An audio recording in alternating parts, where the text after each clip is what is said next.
নমস্কার বন্ধুরা, বৌদির হেসেলে আপনাদের সবাইকে স্বাগত জানাই। আজকে আমি বানাবো আমগুড়।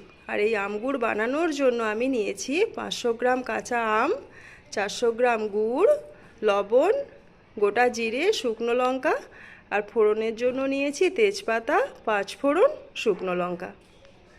তো চলুন বন্ধুরা, রেসিপিটা শুরু করা যাক। গ্যাস অন করে একটা কড়াই বসিয়ে দিয়েছি। এবার দিয়ে দিচ্ছি শুকনো লঙ্কা,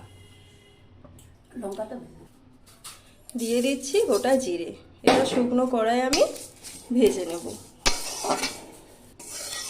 এটা আমার ভাজা হয়ে গেছে, এবার আমি কড়াই থেকে নামিয়ে নেব। এবার দিয়ে দিচ্ছি ওই কড়াইয়ের মধ্যে সর্ষের তেল। গরম হয়ে যাওয়া তেলের ওপর দিয়ে দিচ্ছি শুকনো লঙ্কা, 5 ফোড়ন, তেজপাতা। ফোড়ন থেকে সুন্দর গন্ধ বেরোলে আমি দিয়ে দেব কাঁচা আম।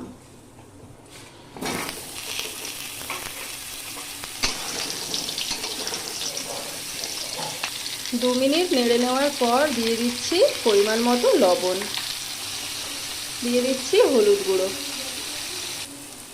আমটাকে আমি 5 মিনিট মতো ভেজে নেওয়ার পর আমি দিয়ে দিচ্ছি গুড়।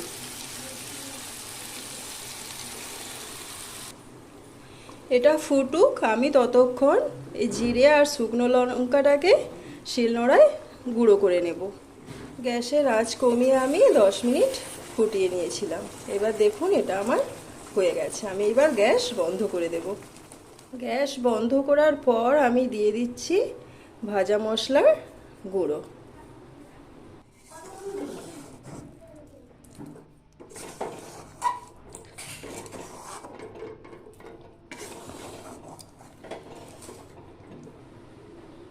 তো বন্ধুরা, আমার এই রেসিপিটা আপনাদের কেমন লাগলো অবশ্যই কমেন্ট করে জানাবেন। আর ভালো লাগলে লাইক দেবেন, শেয়ার করবেন আর চ্যানেলটিকে সাবস্ক্রাইব করে আমার পাশে থাকবেন। এবার আমি এটা একটা পাত্রে নামিয়ে নেব। এটা আমি একটা পাত্রে নামিয়ে নিলাম। তো চলুন বন্ধুরা, টাটা। সবাই সুস্থ থাকুন, ভালো থাকুন।